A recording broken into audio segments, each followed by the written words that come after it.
সুপ্রিয় দর্শক ও শ্রোতা, সবাইকে স্বাগত জানাচ্ছি আরজেসাদ ভূতি স্টোরির আজকের এপিসোডে। বিজ্ঞান এবং বিজ্ঞানের বাহিরে এমন অনেক ঘটনা ঘটে যায় যার কোনো বৈজ্ঞানিক ব্যাখ্যা আমাদের কাছে থাকে না। ঠিক সেরকম ঘটনাগুলো নিয়েই আমরা আমাদের এপিসোডগুলো সাজিয়ে থাকি।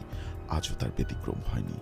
তো চলুন আর কথা না বাড়িয়ে আমরা সরাসরি চলে যাই আমাদের আজকের ঘটনার মূল অংশে। আসসালামু আলাইকুম সাদ ভাই ও প্রিয় লিসনার, আমি মোহাম্মদ তুহিন আলম, লিখছি ময়মনসিংহ বিভাগ থেকে। আজ আমি আপনাদের সামনে এমন একটা ঘটনা শেয়ার করতে যাচ্ছি যা আমার পরিচিত এক বড় ভাইয়ের নিজের চোখে দেখা একটি জিন ছাড়ানোর ঘটনা। পারিবারিক ও ভিকটিমের প্রাইভেসির জন্য আমি ঘটনার সাথে জড়িত সকল মানুষের নাম ছদ্মনাম হিসাবে ব্যবহার করব। ঘটনাটি নাহিন ভাই আমাকে যেভাবে বলেছেন আমি ঠিক সেভাবেই বলছি। আমি তখন অনার্স ফাইনাল বর্ষে পড়তাম। আমি কখনোই জিন, ভূত বা অদৃশ্য কিছুতে বিশ্বাস করতাম না। কি কি ভাবছেন? বিশ্বাস করতাম না আসলেই? আরে করতাম, কিন্তু কাউকে বলতাম না। সবাইকে বলে বেড়াতাম যে আমি এসব মানি না। কিন্তু সেদিনের ঘটনার পর আমি আর কোনোদিন বলিনি যে আমি জিনে বিশ্বাস করি না। কেন বলছি এসব? শুনুন, সব বুঝতে পারবেন। অনার্সের সময় আমি রোজ বিকাল থেকে সন্ধ্যা প্রাইভেট পড়িয়ে বন্ধু বান্ধবের সাথে আড্ডা দিতাম চায়ের দোকানে বা খোলা মাঠে। এর মাঝে একদিন আড্ডা দিতে দিতে ভূতের কথা ওঠে আর আমরা ভূতের গল্প শুনতে থাকি।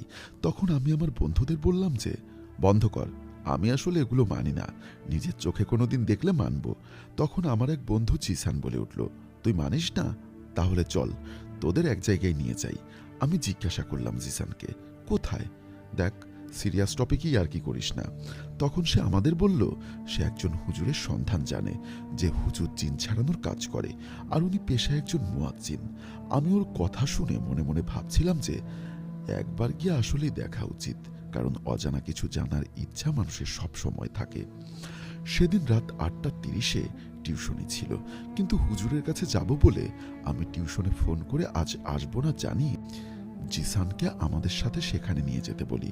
এরপর সবাই মিলে প্রায় 30 মিনিট পর হুজুরের বাসার সামনে গিয়ে হাজির হই। হুজুরের নাম ছিল আব্দুল করিম। ওনার বাসার সামনে গিয়ে আমার আসলে কেন যেন একটু ভয় করছিল। দরজায় কে কড়া নাড়বে এসব তুচ্ছ বিষয়ে কথা কাটাকাটির পর আমার আরেক বন্ধু নিলয় দরজায় কড়া নাড়ল। দরজায় কড়া নাড়ার শব্দ শুনে একজন 15 থেকে 16 বছর বয়সী ছেলে বেরিয়ে এসে আমাদের সালাম দিল আর পরিচয় জানতে চাই। আমরা হুজুরের খোঁজ করছি শুনে উনি জানালেন যে উনি আব্দুল করিম হুজুরের ছেলে। আমরা তখন ওনাকে জানাই যে একটা সমস্যা আছে, যার জন্য আব্দুল করিম হুজুরের সাহায্য আমরা চাই। এখানে একটু বলে রাখতে চাই যে এই কথা বলার কারণ হচ্ছে যে আমরা সরাসরি যদি বলি যে ওনার কাজ দেখতে এসেছি, তাহলে উনি হয়তো আমাদের সাথে কথাই বলবেন না আর আমাদের বসতেও বলবেন না। যাই হোক, চলুন ঘটনায় ফিরি। আমাদের কথা শুনে ছেলেটি আমাদের ভেতরের রুমে গিয়ে বসতে বলে। 5-10 মিনিট পর হুজুর আমাদের সামনে আসলেন আর সালাম দিয়ে সমস্যা জানতে চাইলে আমি ওনাকে জিজ্ঞাসা করলাম, হুজুর আপনি কি জিন ছাড়ানোর কাজ করেন? উনি বললেন এই যে এই কাজ আল্লাহ করেন, আমি শুধু ওসিলা। এরপর আমি ওনাকে জিজ্ঞাসা করলাম, হুজুর আপনি কি কোনো টাকা পয়সা নিন? উনি বলেন যে উনি কোনো টাকা পয়সা দাবি করেন না, আর মহান রব্বুল আলামিনের দয়ায় ওনার কাছে যা আছে তাতেই উনি সন্তুষ্ট, আর নিজের যতটুকু জ্ঞান আছে সেটি দিয়ে উনি মানুষের উপকার করার চেষ্টা করে থাকেন। ওনার কথা শুনে এবার আমি সরাসরি বললাম, হুজুর আমি আসলে এসবে বিশ্বাস করি না, এ বিষয়ে আপনি কি বলেন? তখন উনি আমার আর নিলয়ের দিকে আঙ্গুল তুলে বললেন, তোমরা সবাই মানো না এটা আমি বুঝলাম, কিন্তু তোমরা দুজন মানো না, এত মিথ্যা কথা কেন বলছো? তোমরা তো সমস্যা নিয়ে আসোনি, তোমরা তো এসেছো আমার কাজ দেখতে। আমি ওনার কথা শুনে ভ্যাবাচাকা খেয়ে গেলাম। উনি আমাকে আবারও বলেন, আমি জানি বাবা, তোমরা এখানে পা রাখতেই আমি জেনে গেছি যে তোমরা কেন এসেছো। আমি তোমাদের কাউকে নিরাশ করব না। আমি তোমাদের একটা ঠিকানা দিচ্ছি, কাল সেখানে যাও, আর আমার নাম বলে জানতে চাইবে সমস্যা কি, আর আগামী পরশু রাত 8টায় এখানে আসবে। কিন্তু শর্ত একটাই, কোনো রেকর্ডিং বা ছবি তোলা যাবে না। এটা আমার ব্যক্তিগত কাজের জায়গা, আমি চাই না কেউ সেগুলো ছবি তুলুক। আমি শুধু তোমাদের দেখাবো, কারণ তোমাদের মধ্যে দুজন জীবনে একবার হলেও কালো জাদুর ছায়ায় পড়েছ। তাই শুধু তোমরা দুজনই আসবে, খাতা কলম নিয়ে আসবে, যা ঘটবে লিখে রাখবে। বলে রাখা ভালো যে আমি যখন ইন্টারমিডিয়েটে পড়তাম তখন একবার ব্ল্যাক ম্যাজিকের শিকার হয়েছিলাম, কিন্তু এই কথা আমার কোনো বন্ধুও জানে না। তাই হুজুরের কথা শুনে আমি খুবই অবাক হই আর মনে মনে ভাবতে লাগলাম যে আমার কথা উনি জানলেন কিভাবে? আর নিলয় যে কিনা বিশ্বাস করে না এসবে, তার জীবনে কি কাহিনী? আব্দুল করিম হুজুরের কথার সম্মতি দিয়ে ওনার কাছ থেকে ঠিকানা সিলেক্ট করে সেদিনের মতো বাসার দিকে রওনা দিলাম। বাসায় ফেরার পথে নিলয় ওর জীবনের কাহিনী আমার সাথে শেয়ার করে। সেই ঘটনা অন্য আরেকদিন শেয়ার করব আপনাদের সাথে। নিলয়ের সাথে কথা বলে আমি আর নিলয় যে যার বাসায় চলে আসি। বাসায় ফিরে সেদিন রাতে আমি ঘুমোতে পারিনি। অনেক কষ্টে দিন পার করে সন্ধ্যায় নিলয়কে নিয়ে চললাম হুজুরের দেওয়া সেই ঠিকানা অনুযায়ী এলাকায় ৫-১০ মিনিট খুঁজে আমরা হুজুরের দেওয়া এক্স্যাক্ট লোকেশনে পৌঁছে যাই আর দরজায় নক করি। ২-৩ মিনিট নক করার পরেও কেউ দরজা খুলছিল না। এই দেখে আশাহত হয়ে এবার একটু জোরে নক করতেই একজন ভদ্র মহিলা দরজা খুলে আমার পরিচয় ও আসার কারণ জিজ্ঞেস করলেন। আমরা ওনাকে সালাম দিয়ে হুজুরের দেওয়া কাগজটা ওনাকে দিয়ে বললাম, হুজুর আমাদের সম্পূর্ণ ঘটনা জানতে পাঠিয়েছেন আর তাই আমরা এখানে এসেছি। ভদ্রমহিলা আমাদের ভেতরে আসতে বলে আমাদের সামনে হাঁটতে লাগলেন। ড্রয়িং রুমে আমাদের বসিয়ে উনি মেইন দরজা লাগিয়ে আমাদের সামনে দিয়ে ভেতরে চলে গেলেন। ৫ মিনিট পর উনি পানি, বিস্কিট আর চানাচুর নিয়ে আমাদের সামনে রাখলেন আর বললেন, খাও। আমি পানির গ্লাস হাতে ওনাকে জিজ্ঞাসা করলাম, আন্টি, কি সমস্যা হয়েছে আপনাদের সাথে, বলবেন আমাদের? উনি আমার প্রশ্ন শুনে বললেন যে হুজুরের কাছে ওনারা সব বলেছিলেন, তো তাহলে হুজুর আমাদের পাঠালেন কেন? আমি ওনাকে বললাম যে আন্টি, আসলে আগামীকাল হুজুর আপনাদের সমস্যার সমাধানে আসবেন, তাই হুজুর আমাদের মাধ্যমে আবার সম্পূর্ণ বিষয় জানতে চান, তাই আমাদের উনি পাঠিয়েছেন। আমার কথা শুনে ভদ্রমহিলা একটা সোফায় বসে বলতে শুরু করলেন ওনার ছেলে মাহিনের সাথে ঘটেছে একটা ঘটনা। ভদ্রমহিলা ঘটনাটি যেভাবে বলেছিলেন আমি ঠিক সেভাবেই বলছি। তাহলে শোনো বাবা, আমার ছেলের নাম মাহিন, আমার একমাত্র ছেলে। শহরে একটা স্কুলে সে ৯ম শ্রেণীর ছাত্র, মেধাবী আর খুব শান্ত স্বভাবের। এতটাই শান্ত যে কেউ যদি ওকে দুটো চট দিয়েও চলে যায় ও কোনো প্রতিবাদ করবে না। এজন্য ওর বন্ধু বান্ধব নেই বললেই চলে। আমার ছেলে প্রতি বছর শেষে গ্রামের বাড়িতে ঘুরতে যেত। মাহিনের চাচা আশফাক গ্রামে থাকে। বছরের শেষে সে আমাদের বাসায় আসে আর মাহিনকে কিছুদিনের জন্য গ্রামের বাড়িতে নিয়ে যায়। প্রতিবারের মতো সেবারও আশফাক আমার ছেলেকে নিয়ে গ্রামের বাড়িতে নিয়ে যায়। ৯ দিন গ্রামের বাড়িতে থেকে আমার ছেলে বাড়ি ফিরে আসে ওর চাচার সাথে। ওর চাচা ওকে বাসায় দিয়ে আবার গ্রামে চলে যায়। কিন্তু গ্রাম থেকে ফেরার পর আমার শান্ত ছেলেটা কেমন যেন রাগী আর বদমেজাজি স্বভাবের হয়ে গেছিল। অকারণে এলাকার ছেলেদের সাথে ঝামেলা পাকানো, স্কুলের তুচ্ছ বিষয় নিয়ে মারামারি, এসব যেন রোজকার ঘটনা হয়ে গেছিল।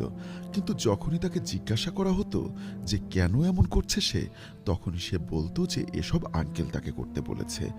আঙ্কেলও বলেছে যে মানুষ জাতি ভালো কথার যোগ্য নয়, তাই শক্ত কথা আর গায়ের জোর খাটানো উচিত আমাদের।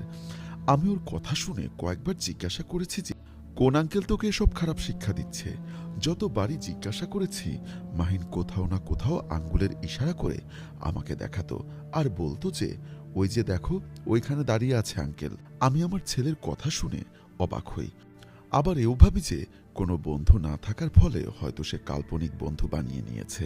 কিন্তু আমি জানতাম না ওর এই কথাগুলোই আমাকে তখন থেকেই আরও গুরুত্ব দিয়ে শোনা উচিত ছিল। যাই হোক, আমার ছেলে স্কুলে যাবার সময় আর আসার সময় কারোর সাথে যেন কথা বলতো, আর ওকে দেখে ওর ক্লাসমেটরা হাসাহাসি করত আর সবাই ওকে পাগল বলতো। এসব দেখে মাহিন ওদের দিকে তেড়ে যেত মারবে বলে। আস্তে আস্তে এসব ঘটনা যেন নিত্যদিনের ঘটনা হয়ে উঠল।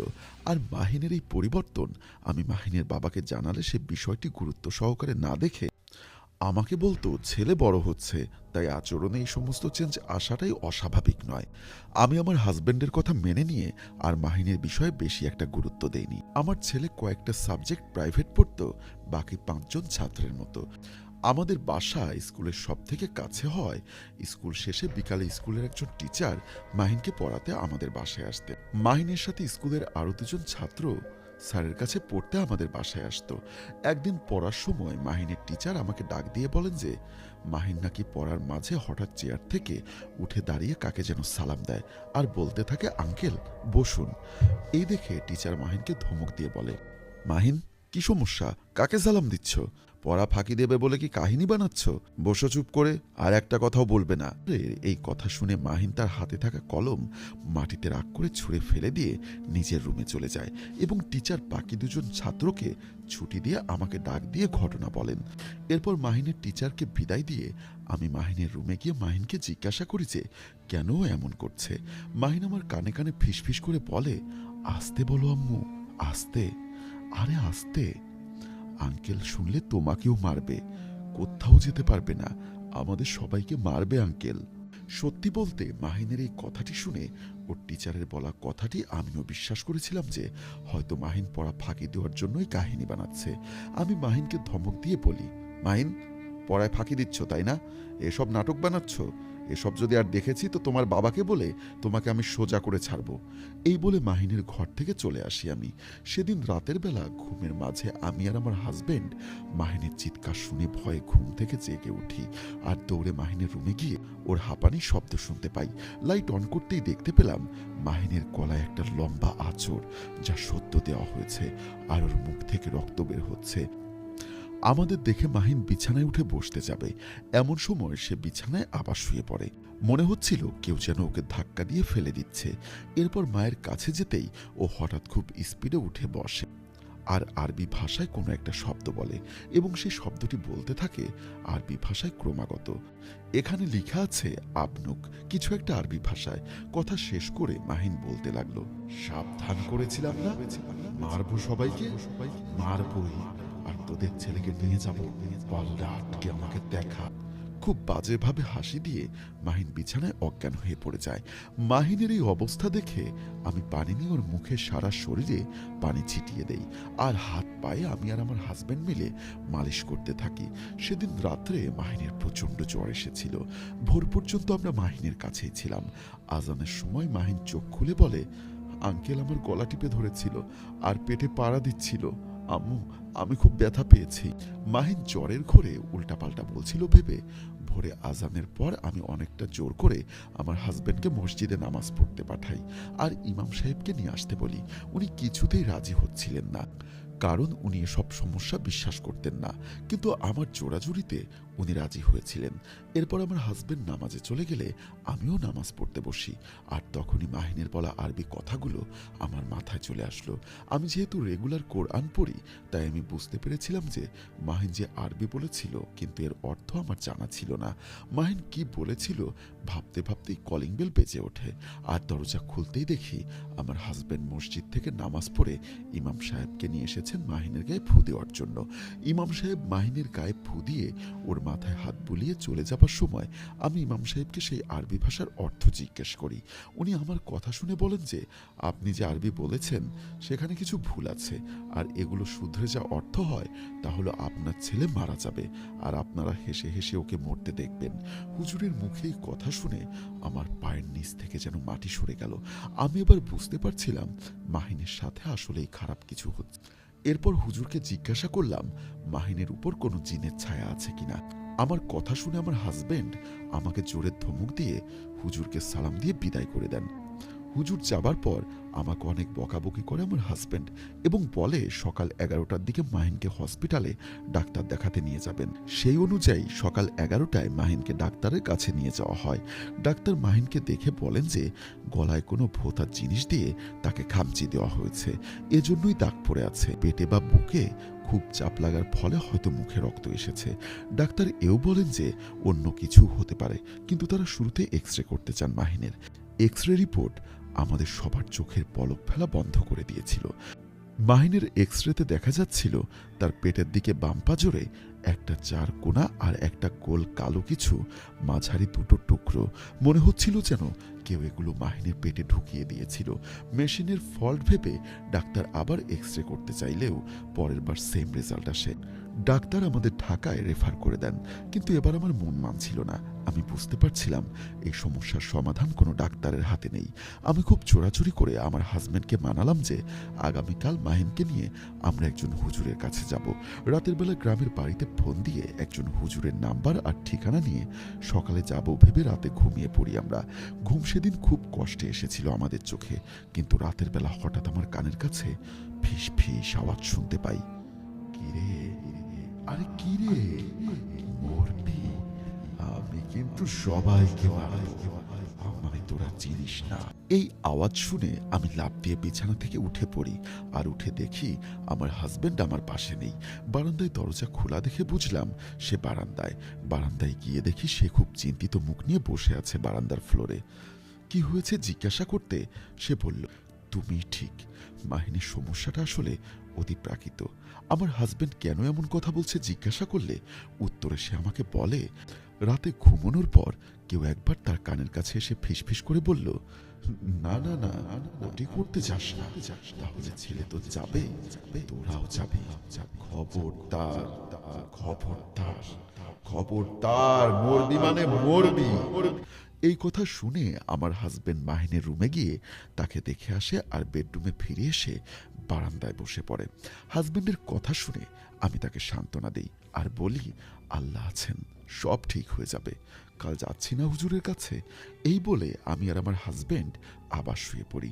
কিন্তু সেদিন রাতে আর আমাদের কারোই ঘুম হয়নি।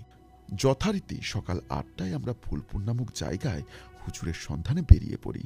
সেখানে গিয়ে অনেকক্ষণ খোঁজার পর সন্ধ্যার পরেও অবশেষে হুজুরকে খুঁজে পাই আমরা। খুবই বৃদ্ধ ছিলেন সেই হুজুর। আমাদের দেখে উনি জিজ্ঞাসা করলেন আমাদের সমস্যা কি। ওনাকে সব খুলে বলতেই উনি বলেন যে ওনাকে যেন আমরা ৩০ মিনিট সময় দেই। উনি নিজের রুমে বসে বিছানাতে জায়নামাজ বিছিয়ে নামাজ পড়া শুরু করলেন। নামাজ শেষ করে উনি একটা কাগজে বিভিন্ন রকমের নকশা আঁকলেন, আর আমার ছেলের সম্পূর্ণ নাম জিজ্ঞাসা করে সেই ছকের মাঝে লিখে দিলেন। এরপর উনি সেই কাগজের উপর কিছু পরে ফু দিয়ে আমার হাজব্যান্ডের হাতে সেই কাগজটি দিয়ে বললেন যে বাইরে গিয়ে মাদ্রাসার পুকুরে যেন কাগজটা ফেলে দেয় সে। এরপর আমার হাজব্যান্ড হুজুরের কথা মতো কাগজ নিয়ে পুকুরে ফেলে দিয়ে আসেন। হুজুরের ঘরে আসার কিছুক্ষণ পর হুজুরের ঘরের দরজায় নক, আর হুজুর সালাম দিয়ে দরজায় নক দেওয়া ব্যক্তিটিকে ভেতরে আসতে বলেন। সেই ব্যক্তি হুজুরের সামনে সালামের উত্তর দিয়ে বলেন, ওয়ালাইকুম আসসালাম, সময় নেই হুজুর সাহেব, আপনার ফরমান নিয়ে এসেছি, এই নিন। এ কথা বলার সাথে সাথে দরজার ফাঁকা দিয়ে একটা কাগজ পড়ে গেল আমাদের সামনে। হুজুর আমাদের সেই কাগজটি নিয়ে পড়তে লাগলেন। আশ্চর্য ঘটনা হচ্ছে, সেই কাগজে মাহিনের সব সমস্যার কথা লেখা ছিল, আর এও বলা ছিল যে মাহিনকে এক জিন কালো জাদু করেছে। এই লেখা দেখে এর মানে আমরা হুজুরের কাছে জানতে চাইলে হুজুর বলেন যে মাহিন নিজের অজান্তে একটি জিনের ক্ষতি করে ফেলেছে, আর মাহিনকে সেই জিনেই ধরেছে। কিন্তু জিন তো নিজ থেকে কালো জাদু করে না। সাদ ভাই, ভদ্রমহিলার কথার মাঝে আমি এখনো একটা কথা বলতে চাই, যে জিন আসলে কালো জাদু চর্চা করলেও কারো উপর কালো জাদু সরাসরি করে না, তাহলে মাহিনের উপর কেন করল, কিভাবে করল, সেটা একেবারে শেষে জানতে পারবেন সবাই। টোটাল দুটো টুইস্ট আছে ঘটনার শেষে, শুনতে থাকুন। যাই হোক, ভদ্রমহিলার ভাষায় আবার ঘটনায় ফিরি। হুজুর সবকিছুর ব্যাখ্যা দিয়ে আমাদের বললেন, দেখুন, আমার অনেক বয়স হয়ে গেছে, এসব কাজ করার শক্তি সামর্থ্য আমার নেই। আপনাদের একটা ঠিকানা দিচ্ছি, ওর কাছে যান, ও আমার ছাত্র, ও এই কাজের সমাধান করে দিতে পারবেন। হুজুরের কাছ থেকে ঠিকানা নিয়ে আমরা যথারীতি অবাক, আরে এ তো আমাদের শহরেই। খুব খুশি হয়ে সেদিন আমরা অনেক রাতে বাড়ি ফিরি। বেশি রাত হবার ফলে সেদিন হুজুরের দেওয়ার ঠিকানায় আর যায়নি। পরদিন সকালে নতুন হুজুরের কাছে নিয়ে যাই মাহিনকে। আমাদের মতো সমস্যা নিয়ে আরও একজন সেখানে ছিলেন। হুজুরকে সব খুলে বলার পর হুজুর আমাদের বললেন, দেখুন, সমস্যাটা জটিল। আমার ওস্তাদ বলেছেন যেহেতু জিন কালো জাদু করেছে, সেহেতু ঘটনাটা আসলেই জটিল। আপনাদের কিছু তাবিজ আর তেল পড়া দিচ্ছি। প্রতিদিন সকালে আর রাতে ছেলেকে 1 চামচ পানি খাওয়াবেন, আর বাসায় সমস্ত রান্না এই পড়া তেলের সাথে মিশিয়ে তারপরে করবেন। 3 দিন পর ছেলেকে নিয়ে আসবেন, সেদিন এই সমস্যার সমাধান করার চেষ্টা করব। ভদ্র মহিলার মুখে ওনার ছেলে মাহিনের কথা শুনে আমি আর নিলয় ভয় পাইনি বলবো না, আমরা ভালোই ভয় পেয়েছিলাম, কিন্তু কতটুকু ভয় পেয়েছিলাম জানি না। মহিলার কথা শুনে সেদিনের মতো আমি আর নিলয় হুজুরের কাছে আরেকবার গিয়ে সংক্ষেপে সব জানালে হুজুর বলেন আগামীকাল ছেলেটির জিন ছাড়ানোর কাজ হবে, আমরা যেন রাত 8টায় ওনার বাসায় চলে যাই। হুজুরের কথা শেষ করে আমি আর নিলয় সেদিনের মতো বাসায় ফিরে যাই। সেদিন রাতের বেলা আমি মাহিনের ঘটনা ভেবে প্রচণ্ড এক্সাইটেড ফিল করি এবং ঘুমোতে পারি না। চোখের পাতায় এক হলেই যেন কানে ভেসে আসতে লাগলো, কি রে, আরে কি রে, মরবি? আমি আসলে অনেক বেশি ভাবছিলাম, যে জন্য আমি নিজেও এই কথাগুলো শুনতে পাচ্ছিলাম। সারা রাত না ঘুমানোর ফলে সকালে ঘুমিয়ে সন্ধ্যায় ঘুম থেকে উঠে শরীর বন্ধ করে নিলয়কে নিয়ে ৭:৫৫-র দিকে ফাইনালি আমরা পৌঁছে যাই আমাদের কাঙ্ক্ষিত সেই এক্সরসিজম দেখতে।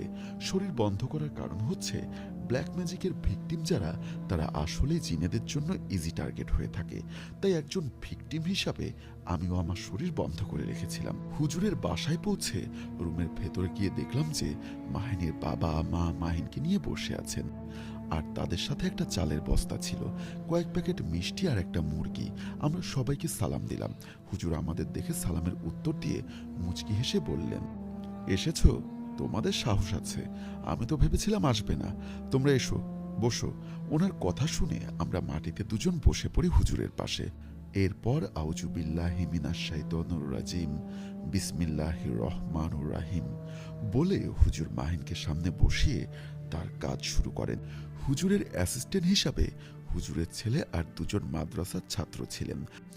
হুজুরের কাজ শুরু করার সাথে সাথে ওনার সহযোগী রুমের চারিপাশে 4টা মোমবাতি জ্বালিয়ে দেন, আর রুমে গোলাপ জল ছিটিয়ে রুমের দরজার আগরবাতির দানি নিয়ে আগরবাতি জ্বালিয়ে দানিটি বাহিরের দরজার সামনেই রেখেই রুমে ঢুকে দরজা বন্ধ করে দেন।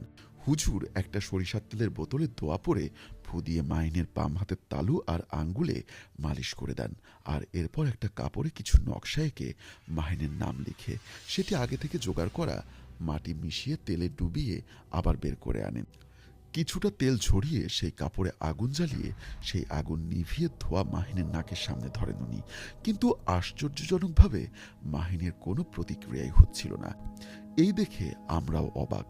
মনে মনে ভাবছিলাম, এভাবে ধোয়া নাকে গেলে যে কেউ লাফিয়ে উঠবে। এই ছেলে কিভাবে এত শান্ত?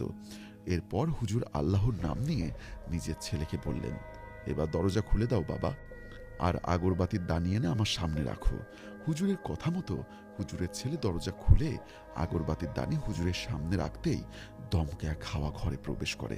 রুমের 4 কোণে 4টা মোমবাতি নিভে যায়। এবার আমরা এক গড় আওয়াজ শুনতে পেলাম মাহিনের মুখ থেকে। আওয়াজ শুনে আমরা কিছুটা নড়ে চড়ে বসলাম। হুজুরের ছেলে আর একটা মোমবাতি জ্বালিয়ে হুজুর আর মাহিনের মাঝখানে রাখলেন। এরপর হুজুর মাহিনের হাত চেপে ধরে জিজ্ঞাসা করলেন, আসসালামু আলাইকুম, আপনি কে? যদি মুসলিম হন তবে সালাম দিন। মাহিন কর্কশ গলায় বলল, ওয়ালাইকুম আসসালাম। এরপর হুজুর তাকে জিজ্ঞাসা করলেন যে সে কে এবং মাহিনকে নিজের কবজায় কেন নিয়েছে। মাহিনের ভেতরে থাকা সেই জিনটি বলতে লাগলো, কিরে করি চিনিস নাই আমাকে? আমি তোর মরদ, চিনিস নাই? এবার মরবি মরবি মরবি। এই বলে হাসতে হাসতে মাহিন মাটিতে লুটিয়ে পড়ল। এরপর হুজুর মাহিনের মাথায় হাত দিয়ে কিছু দোয়া পড়ছিল, কিন্তু সেখানেই আসলে বাদ সাধল কিছু একটা। হুজুর বলেছিলেন যে ওনার কোনো দোয়াই নাকি কাজ করছে না, কারণ হুজুরকেও কালো জাদু করা হয়েছে। এ কথা শুনে আমরা ভীষণ পরিমাণে ভয় পেয়ে যাই। এরপর হুজুর মাহিনকে বিছানায় শুয়ে দিয়ে বলেন, আর আমাদের বলেন যে এই জিনকে উনি চিনেন। এই জিন সম্পর্কে হুজুরের বর্ণনা আমি ওনার মতো করেই বলছি। প্রায় 1.5 বছর আগে আমার এখানে আমার শিক্ষক বৃদ্ধ হুজুর একটা রুগী পাঠান। সেই রুগীর উপরে এই জিন ভর করেছিল। ওই রুগীকে ভালো করা গেলেও জিনকে ধরতে পারিনি আমি। সে তার নাম আমাকে বলে যায়নি, কিন্তু সে যে আবার ফিরে আসবে আমি ভাবতেও পারিনি। আমাকে কালো জাদু করা হয়েছে, যার জন্য আমার দোয়া কাজ করছে না। এটুকু বলে হুজুর ওনার ছেলেকে প্লাস্টিকের একটা মগে করে পানি আনতে বলেন, আর দোয়া পড়ে সম্পূর্ণ রুমে পানি ছিটিয়ে দিতেই দরজায় জোরে জোরে ধামধাম করে আওয়াজ হলো। মনে হলো কেউ দরজায় জোরে একটা বাড়ি দিয়ে গেল। দরজা খুলতেই দরজার সামনে কালো সুতোয় বাঁধা 2টো তাবিজ পড়ে থাকতে দেখলাম আমরা। আমি তখন হুজুরের অনুমতি নিয়ে লাইট অফ করে তাবিজের একটা ছবি তুলে নেই। এরপর হুজুরের হাতে পলিথিন পেঁচিয়ে দোয়া পড়ে সেই তাবিজ তুলে আনেন, আর একটা কাগজে কিছু নকশা এঁকে তাবিজ দুটোকে সেই কাগজে পেঁচিয়ে আগুনে পুড়িয়ে ফেলেন। আশ্চর্যজনকভাবে তাবিজ পড়তে শুরু করলেই বিছানায় থাকা মাহিন হাসতে শুরু করলো আর বলল, বুঝে ফেলেছিস না তোকে কালো জাদু করেছিলাম যেন কিছুই করতে না পারিস তুই, কিন্তু তুই তো অনেক চালাক দেখা যায়। এ কথা শুনে হুজুর ওনার 2জন ছাত্র, ওনার ছেলে আর 2জন বন্ধুকে বললেন মাহিনকে ধরে নিয়ে আসতে। আমরা মাহিনকে ধরে নিচে নিয়ে আসতেই মাহিন আমার হাতে একটা কামড় দেয়। কামড় ফিট করার সাথে সাথেই আমি জোরে একটা ঝাড়া দিয়ে আমার হাত মাহিনের মুখ থেকে ছাড়িয়ে নেই, না হলে মাহিন আমার হাতের মাংস তুলে ফেলত। এরপর মাহিন খুব জঘন্য ভাষায় হুজুরকে গালি দিতে থাকে আর পা দিয়ে হুজুরের গায়ে লাথি দিতে থাকে। হুজুর এরপর আমাদের জিজ্ঞাসা করলেন আমরা সবাই আয়াতুল কুরসি পারি কিনা। সবাই হ্যাবোধক উত্তর দিলে হুজুর বলেন যে সবাই একসাথে গুনগুন করে আয়াতুল কুরসি পড়ি যেন। আমরা সবাই গুনগুন করে আয়াতুল কুরসি পড়তে লাগলাম, আর হুজুর তেলে ফু দিয়ে সেই কাপড় আবার ডুবিয়ে আগুন লাগিয়ে সেটা ধোয়া মাহিনের নাকের কাছে দিচ্ছিলেন, আর মাহিনের কনিষ্ঠা আঙ্গুলি জোরে চেপে ধরে রেখেছিলেন। এরপর হুজুর আগরবাতি দানির মধ্যে নতুন আগরবাতি রেখে সেগুলো জ্বালিয়ে দিলেন, আর মাহিন শান্ত হয়ে গেল। এরপর হুজুর বললেন যে ওকে বেঁধে ফেলা হয়েছে, যতক্ষণ এই আগরবাতি না নিভছে ও নড়তে পারবে না। তারপর হুজুর মাহিনকে জিজ্ঞাসা করল যে সে কেন এসেছে। হুজুরের কথা শুনে মাহিন বলতে থাকে, করিম হুজুর সেই জিনকে আগে একবার তাড়ানোর পরে জিন প্রতিশোধ নেবার জন্য হুজুরের এলাকাতেই ঘুরঘুর করছিল। একদিন সে যেখানে থাকে সেখানে সেই জায়গায় মাহিন চিপস খেয়ে চিপসের প্যাকেট ফেলে, আর সেই জায়গায় থুথু ফেলে। ফলে সে রাগান্বিত হয়ে মাহিনের উপর ভর করে। কিন্তু মাহিনের উপর সে একদিনে ভর করেনি। সে শুরুতে মাহিনের পিছু নিয়েছে, পরে দেখা দিয়েছে আরো খারাপ কাজ করিয়ে তার উপর ভর করেছে। মাহিন যখন তার চাচা আশফাকের সাথে গ্রামে গেছিল তখন সেই জিন মাহিনের সাথে সেখানেই ছিল। এবার আসি ঘটনার মূল টুইস্টে। মাহিনের চাচা আশফাক গ্রামে থাকত, আর তার নিজের এবং মাহিনের বাবার ওয়ারিশের জমি দেখাশোনা করত, আর সেখানে সে চাষাবাদ করত। মাহিন জন্মাবার আগে একবার মাহিনের বাবা আশফাক সাহেবকে বলেছিলেন, আশফাক, আমার যদি সন্তান না হয় জমি জমা সব তোকে আর তোর ছেলেকে দিয়ে দিব। আশফাক সাহেবের মনে সেখান থেকে খুব জঘন্য একটা বুদ্ধির উদয় হয়। সে শেষবার মাহিনকে গ্রামে নিয়ে গিয়ে মাহিনের উপর কালো জাদু করে। কিন্তু যে কবিরাজের মাধ্যমে কালো জাদু করা হয়েছিল সেই কবিরাজ বুঝতে পারে যে মাহিনের পেছনে অলরেডি একটা জিন লেগেছিল। তাই সেই কবিরাজ চিল পাখি জবাই দিয়ে সেটার মাংস কালো জাদু করে সেই জিনের সাথে একটা সম্পর্ক স্থাপন করে। সেই মাংস মাহিনের নাভির ভেতরে তার পেটে ঢুকিয়ে দেওয়া হয়, আর সেই মাংসের টুকরো দুটোই এক্সরেতে মাহিনের পাঁচরের দিকে দেখা যাচ্ছিল। আর এর পরে সেই কবিরাজ সেই জিনকে বাধ্য করে যেন সেই জিন নিজে কালো জাদু করে মাহিনকে আস্তে আস্তে মেরে ফেলে। আশা করি এবার সবাই বুঝতে পেরেছেন যে কেন জিন মাহিনের উপর কালো জাদু করেছিল। শুরু থেকে শেষ সবটা জানা হয় আমাদের। এরপর আমরা দেখি আগরবাতি প্রায় নিভু নিভু অবস্থায়। তখন হুজুর মাহিনের উপর একটা সাদা কাপড় দিয়ে মাহিনের শরীর ঢেকে দিয়ে মাহিনকে ধরতে বললেন, আর আমাদের আবার আয়াতুল কুরসি পড়তে বলেন, আর ওনার ছেলেকে বলেন মুরগিটা নিয়ে আসতে। এরপর হুজুর তেলের বোতল থেকে কিছু তেল মুরগির গায়ে মাখালেন, আর দোয়া পড়ে মুরগিটা মাহিনের সামনে রেখে মাহিনের নাকে আবার সেই কাপড় দিয়ে ধোয়া দিতে থাকেন। আমাদের আয়াতুল কুরসি পড়া শেষ হলে সাথে সাথেই হুজুরের ইশারায় খুব সুন্দর কণ্ঠে একজন মাদ্রাসার ছাত্র আজান দিতে লাগলেন, এবং আজান শেষ হওয়ার সাথে সাথে মুরগিটাকে মাহিনের সামনে জবাই করে ফেললেন, আর মুরগির শরীরে দোয়া পড়ে সমানে ফু দিচ্ছিলেন হুজুর। যেহেতু মাহিনকে আমি আর নিলয় ধরেছিলাম, সেহেতু বুঝতে পারছিলাম যে মাহিন নিস্তেজ হয়ে আসছে আস্তে আস্তে। মাহিন নিস্তেজ হয়ে মেঝেতে লুটিয়ে পড়ে। এরপর হুজুর বললেন যে মাহিনের ভেতর থেকে জিনটা চলে গেছে। জিনটাকে একটা ধোঁকা দেওয়া হয়েছে মুরগিটাকে জবাই করার মাধ্যমে। জিনটাকে বোঝানো হয়েছে যে আসলে কোনো মুরগি নয়, মাহিনকেই মারা হয়েছে।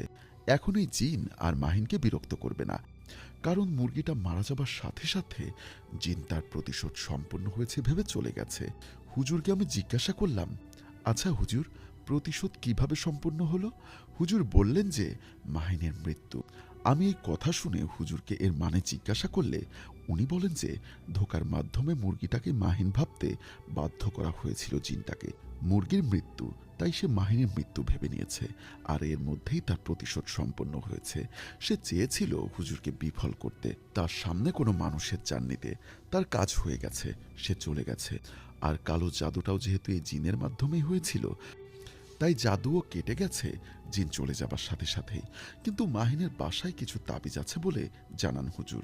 উনি বলেন আগামীকাল উনি মাহিনদের বাসায় গিয়ে সেই তাবিজ তুলে আনবেন, আর তাবিজ তোলার পর আগামী 7 দিন যেন মাহিনদের ফ্যামিলির কোনো সদস্য সেই বাসায় না থাকে, এমন একটা সতর্ক বার্তাও দেন। অবশেষে রাত 10টা 5 সম্পন্ন হয় আব্দুল করিম হুজুরের এক্সারসিজম। হুজুর আমাদের এরপর জিজ্ঞাসা করেছিলেন যে আমরা আগামীকাল তাবিজ তুলতে যাব কিনা। আমরা হ্যাঁ বলেছিলাম। যদিও চোখের সামনে এত ঘটনা দেখে আর শুনে সাহস হয়নি আমাদের আর সেখানে যাবার। আমি স্বচোখে সব দেখার পর কত রাত ভয় কাটিয়েছি তারও হিসাব নেই। তবে খবর পেয়েছিলাম যে মাহিন এখন সুস্থ আর ভালো আছে। এই বলে নাহিন ভাই ওনার ঘটনা শেষ করেন। আজকের মতো এই ছিল আমার ঘটনা। সত্যি আনবিলিভেবল একটি ঘটনা। অসংখ্য ধন্যবাদ আপনাকে এত সুন্দর একটি ঘটনা পাঠানোর জন্য।